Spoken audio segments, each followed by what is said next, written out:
अस्सलाम वालेकुम वरहमतुल्लाहि वबरकातुहू। औज़ु बिल्लाहि मिनश शैतानिर रजीम। बिस्मिल्लाहिर रहमानिर रहीम। रब्बि इश्रह ली सदरी व यस्सिर ली अमरी वहलुल उक़दतम मिन लिसानी यफ़क़हू क़ौली रब्बि ज़िदनी इल्मा।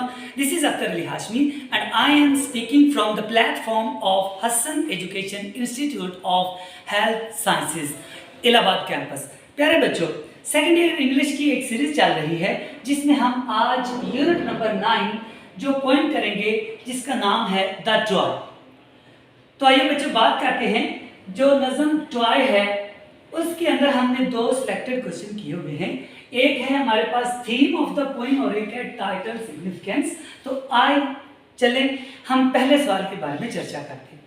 देखो मेरे बच्चों, हम बात कर रहे हैं poem number unit the toy की। तो पहले क्वेश्चन की बात करें तो सबसे पहले बात जो शायर हमें बताना चाहता है वो ये है कि जो नज़म द टॉय है वो हाईली रिलीजियस है। यानी नज़म टॉय के अंदर हमें एक रिलीजियस टच मिलता है जिसके अंदर शायर हमसे ये कहना चाहता है कि अगर आप कोई भी गलती करें तो अल्लाह तबारक तआला रहीम है, करीम है, गफूर रहीम है, वो आपको बख्श देगा। हम कह सकते हैं इस पोएम का जो अगर आइडिया है, so idea is the mercy of God. इस पोएम का जो मर्सी ऑफ गॉड का आइडिया है उससे पता चलता है कि अल्लाह ताला गफूर रहीम है। अब जो टॉय पोएम है उसमें हमें ये भी सबक मिलता है, क्योंकि हम मुस्लिम हैं तो अकॉर्डिंग टू क्रिश्चियनिटी जैसा कि जनाब जीसस क्राइस्ट को सन ऑफ गॉड माना जाता है, या आदम अलैहिस्सलाम को भी कई लोग कहते हैं कि he is the special creature of God.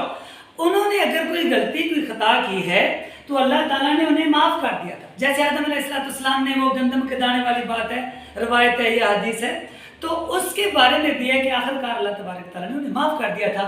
Same कि ऑलमाइटी अल्लाह जो है वो हमारे भी गुनाहों को क्या कर देता है, माफ़ कर देता है।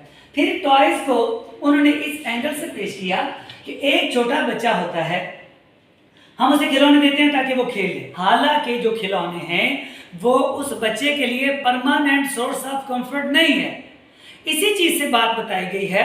टॉयज़ को मद्देनज़र रखते हुए ये ज़िंदगी की जो आसाशात हैं, ये जो हमारे पास लग्जरीज ऑफ लाइफ हैं, दे आर नॉट परमानेंट।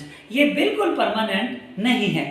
ये एक सुराग है, आप कह सकते हैं कि एक जस्ट साया है जिसके पीछे हम लोग भाग रहे हैं, पीछे दौड़ रहे हैं, जिसमें आपके पास दौलत हो सकती है, शोहरत हो सकती है, दुनियावी स्टेटस हो सकता है। So all these things are just deceitful as the toys are deceitful for the child.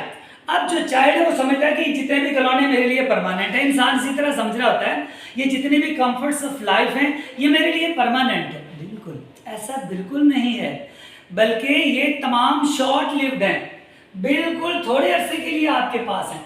तो बच्चे देखें, ज्यादातर इस क्वेश्चन के अंदर हम जो थीम है क्वेश्चन के अंदर वो बात हुई है कि अल्लाह तबारक तआला हम जितने भी गुनाह करें उन्हें माफ करने वाला है। अब चलते हैं अगले क्वेश्चन पर जो कि सिलेक्टेड में से है, जो आपका क्वेश्चन नंबर 5 है, जिसे कहते हैं टाइटल सिग्निफिकेंस। देखो मेरे स्टूडेंट, सबसे पहले मैं आपसे टाइटल सिग्निफिकेंस के बारे में बात करूंगा। हम लोग अक्सर टेलीविजन देखते हैं, मूवीज़ देखते हैं, नॉवेल्स पढ़ते हैं।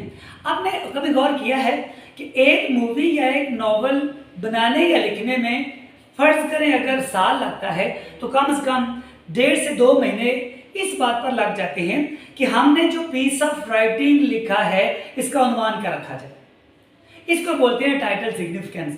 मैं इसकी मिसाल यूँ दूंगा, आपके सामने टेलीविजन पर एक ड्रामा आया। अब ड्रामे के अंदर 3 चीज़ें हैं। एक तो उसका OST सॉन्ग है, दूसरा उसके अंदर एक पिक्चर नज़र आ रही है, और तीसरा उस ड्रामे का नाम है।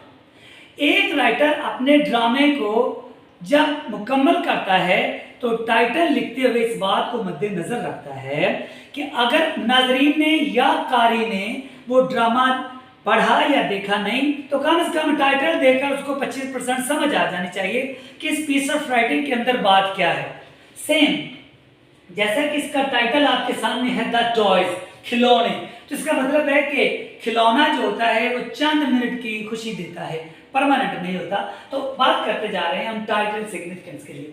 कहता है अगर इसके टाइटल को देखें तो टॉयज का मतलब ही होता है अ play thing for a child, एक बच्चे के लिए कोई खेलने वाली चीज। तो खेला परमानेंट नहीं जाता, चंद लम्हों के लिए खेला जाता है, अपने आप को सुलेस करने के लिए, सुकून पहुंचाने के लिए। तो ये इसकी टाइटल की अहमियत है कि इसका टाइटल टॉयज रखा ही इसलिए गया है कि ये एक प्लेथिंग है फॉर द चाइल्ड। दूसरा, टॉयज सिंबल्स हैं आपके शॉर्ट लिव्ड के लिए।